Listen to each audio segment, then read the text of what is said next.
Assalamualaikum warahmatullahi wabarakatuh.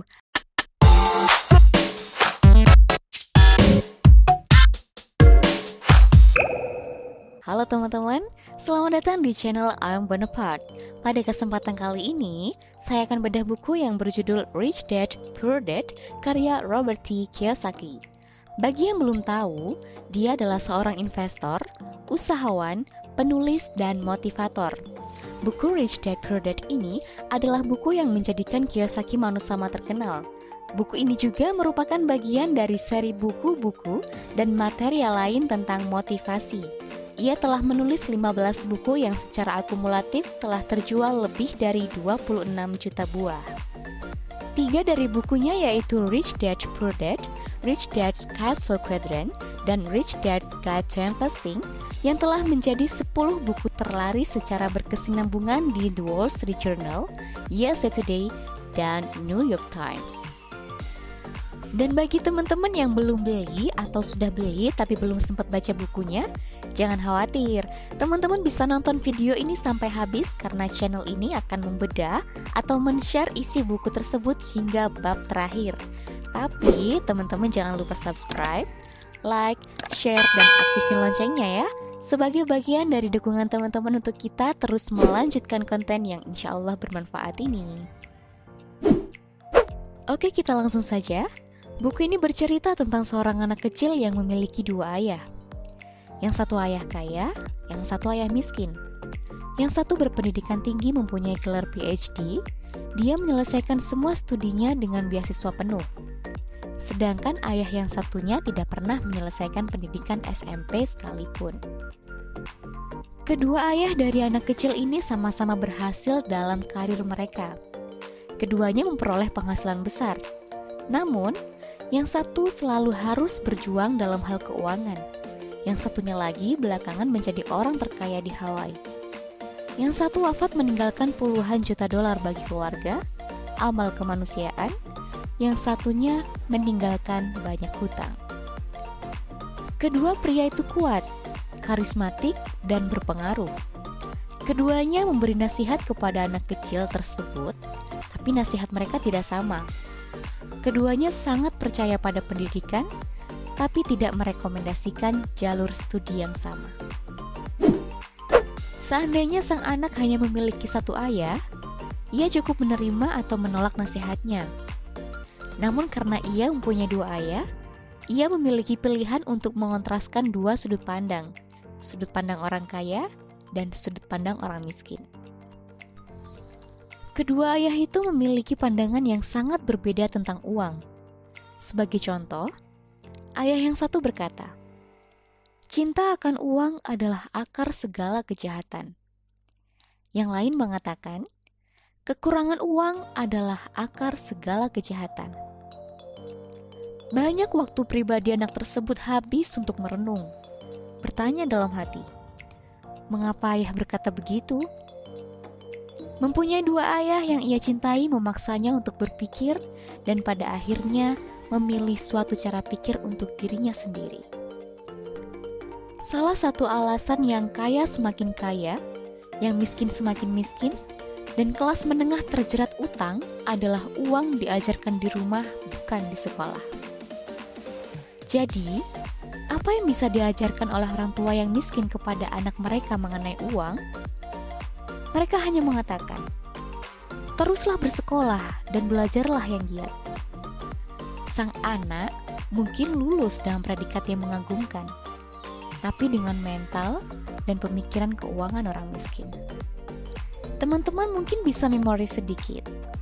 Coba kita perhatikan teman SMP, SMA, atau bahkan perguruan tinggi yang dulunya pintar di sekolah namun miskin.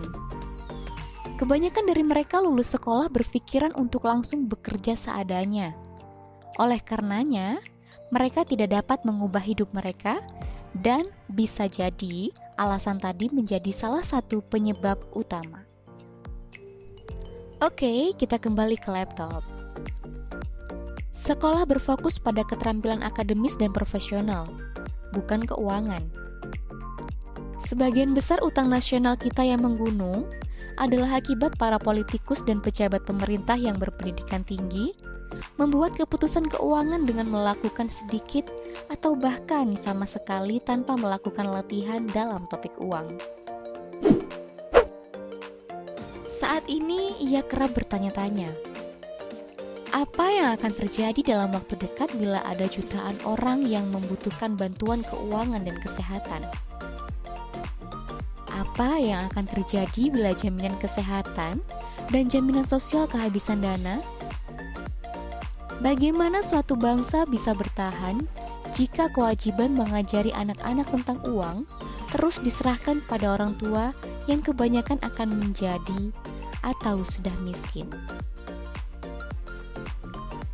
Karena memiliki dua ayah, sang anak harus memikirkan nasihat mereka. Misalnya, ayah yang satu mempunyai kebiasaan mengatakan, "Saya tidak mampu membelinya." Ayah yang lain melarang penggunaan kata itu. Dia bersikeras agar sang anak bertanya, "Bagaimana saya bisa membelinya?" Yang satu melepaskan Anda dari kesulitan, yang satunya lagi memaksa Anda berpikir. Dengan secara otomatis, saya tidak mampu membelinya, membuat otak akan berhenti bekerja. Sebaliknya, dengan mengajukan pertanyaan, bagaimana saya bisa membelinya, maka otak akan bekerja. Sang anak memperhatikan bahwa ayah yang satu mempunyai kebiasaan menidurkan otaknya dalam hal uang. Sedangkan yang satu mempunyai kebiasaan melatih otaknya. Hasil jangka panjangnya adalah ayah yang satu menjadi makin kuat secara keuangan dan yang lain makin lemah. Ayah yang satu berpikir, yang kaya harus membayar pajak lebih banyak untuk membantu dan memelihara mereka yang kurang beruntung. Yang satunya lagi berkata, pajak menghukum mereka yang memproduksi dan menghadiahi mereka yang tidak memproduksi. Ayah yang satu merekomendasikan, belajarlah yang giat agar kamu bisa menemukan perusahaan yang bagus sebagai tempat kerja. Satunya lagi merekomendasikan, belajarlah yang giat agar kamu bisa menemukan perusahaan yang bagus untuk kamu beli. Bagi seorang anak kecil, kekuatan pikirannya mungkin tidak pernah diukur atau dihargai.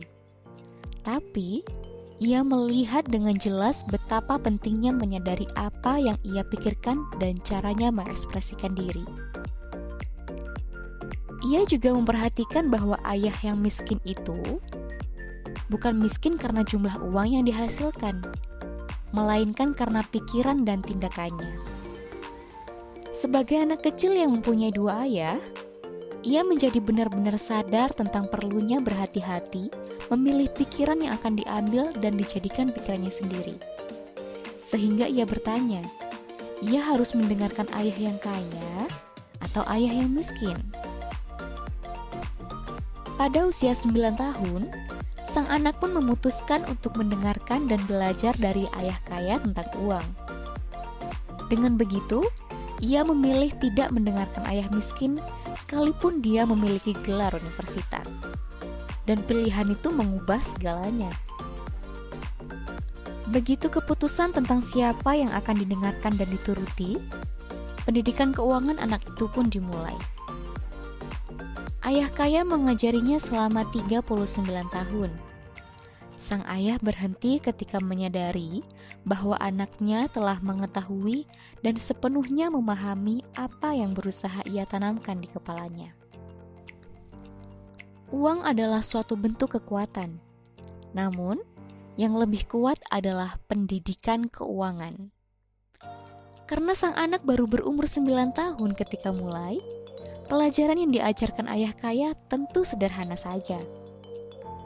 Dan ketika pelajaran itu selesai, hanya ada 6 pelajaran pokok yang diulangi selama lebih dari 30 tahun.